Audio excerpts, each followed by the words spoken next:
Today, we're going to clear the jam rare error on your Brother DCPL2550DW. Before working on your Brother machine, please allow it to run for 10 minutes to allow the fan to cool the internal parts. Turn to the back of the machine and remove the two-sided tray. Check for any jammed paper under the machine and remove.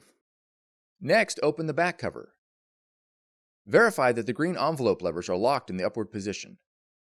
Then open the fuser cover by grabbing the blue levers on the left and right side and pulling them towards you. Remove any jammed paper in the fuser unit by gently pulling with both hands.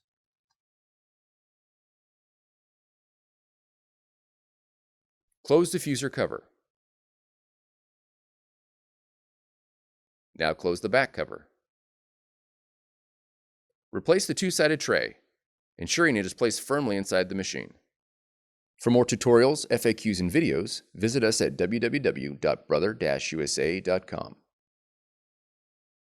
If you found this video helpful, be sure to subscribe. Thank you for choosing Brother.